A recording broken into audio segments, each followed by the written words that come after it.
Good morning, Discovery, and welcome to WDMS. Today is Thursday, September 5th. I'm Reagan. And I'm Abby. Please join us for a moment of silence followed by the pledge.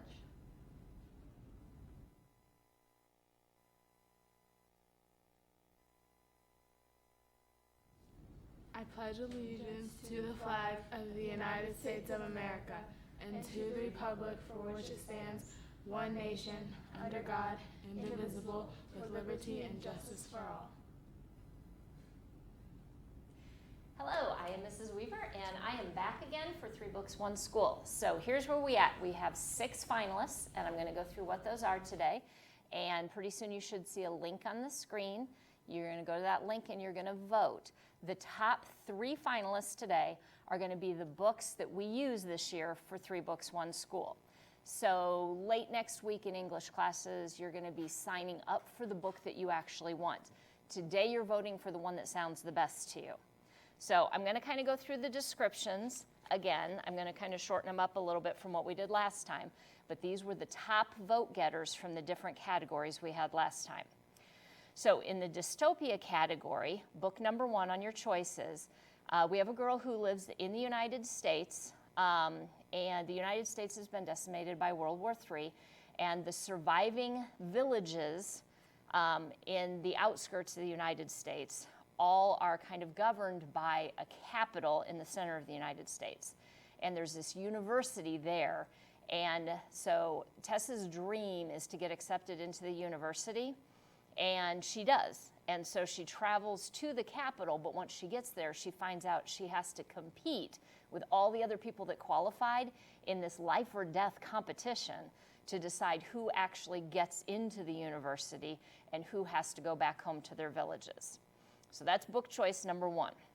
Book choice number 2 was our sci-fi book. And in this book, we have Ross, and he and his dad are kind of homeless. They move around a lot. His dad has gambling issues. And so Ross spends a lot of his time in VR parlors. So this is a little bit into the future, but not too much.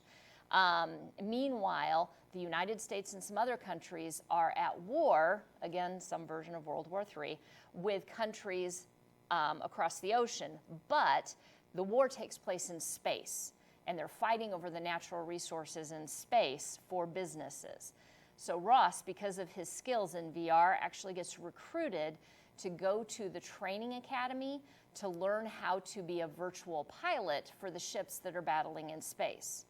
But once he gets there, he finds out not everybody wants him there, not everybody likes him there, and he has to figure out who his real friends are as they compete for positions in this elite fighting force. So that's book 2. Book 3 is our, I just blanked out, sorry. It is our fantasy, kind of a superhero type of book. So there used to be superheroes and supervillains with powers, but 10 years ago, all of them disappeared. So now we have 2 14-year-old boys, so they were 4 at the time that everything happened, and they're best friends. And one of them starts to develop superpowers, and the other one figures it out, and then both of them get kidnapped, along with the parents of one of the boys. And they live in England, they get kidnapped, they get taken to the United States. One of them manages to escape, and then he has to try and figure out how to find some of his parents' friends so that he can rescue his friend and his parents from the people that kidnapped them. And then he has to try and figure out why they were kidnapped in the first place and how to stop the impending battle in the United States. So that is book 3.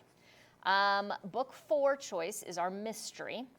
Ross is in 6th grade, but he's not a big fan of school. He loves playing games, any kinds of games, board games, video games, doesn't matter. And the most famous game maker has decided to build a modernized library in their town that has virtual reality, it has every possible kind of game, along with the books. And so the students can enter a competition to get to spend the night in this new library when it opens. So Ross enters the competition, he actually wins, but once they get in the library, they actually get locked in the library, and they have to complete a series of challenges, some of which could be dangerous, in order to escape. And then things start to go wrong. And so that is book 4. Book 5 is a historical fiction book, and it takes place in the 1960s. And Tess is a girl that's living in East Berlin, and East Berlin and West Berlin after World War II were considered part of different countries, even though they originally were part of the same city. And overnight, they put a wall up dividing East Berlin from West Berlin to stop people from East Berlin from fleeing. Unfortunately, Tess's family, half of them were on the west side of the line and half were on the east side of the line the night the wall went up. So it's illegal to leave East Berlin. You can be shot on sight for trying to escape. But Tess has to try and figure out how she and her mother and brother, who are trapped on the east side, can reconnect with their family members who are on the west side without getting themselves killed. That one was book 6. I jumped ahead. So that's book 6. Book 5 is a book about a young teen girl who has to go spend the summer with her grandparents who she's never met. She has a lot of stress going on in her life. Her parents aren't getting along, and she has some other stuff going on, and her escape is to write stories about this fantastical kingdom. When she gets to her grandparents' house, she realizes that this kingdom that she always writes about is the woods behind her grandparents' house. And so she and her cousins and some of the neighbors, as they kind of become friends, start spending a lot of time in the woods, even though her grandparents forbid it, and living out some of the stories that she writes. Meanwhile, the stress in her life increases, and her grandparents want to put her in counseling, and her parents tell her that they are actually going to get a divorce. And so Tess is trying to deal with all that by hiding in her fantastical kingdom. So that is book 5. So remember, I had those last 2 out of order.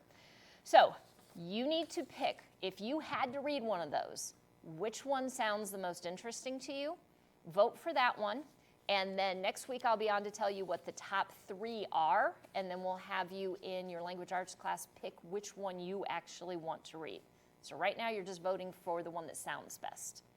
Okay, and back to the announcements. Sloppy Joe, tangerine chicken with rice, garlic chicken pizza, edamame, and peaches.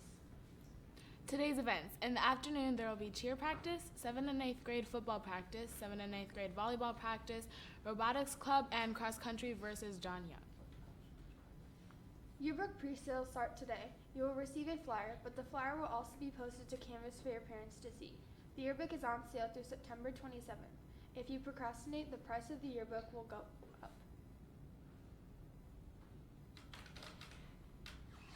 Drama Club sign-ups for 7th and 8th graders are in the main office.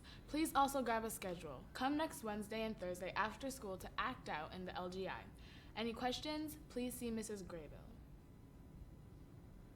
The 7th and 8th grade volleyball teams have started their season off with victories against both Grissom and Northridge. Thanks to everyone who has come out to show their support.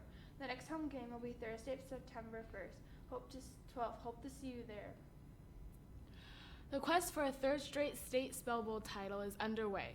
The first open practice will take place Wednesday, September 11th at 8:15 in Mr. Given's room 203. All are welcome. Students, don't forget to check your school email each day. This is important to have a ticket into.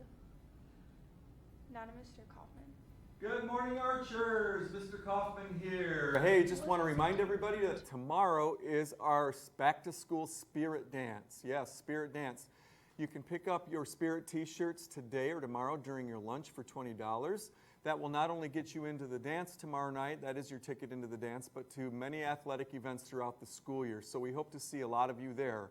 For our 6th graders, this is brand new. So keep in mind, this is not just a dance, it's a social as well. The concession stand will be open, so you'll want to bring a little bit of extra money for that if you like to have snacks.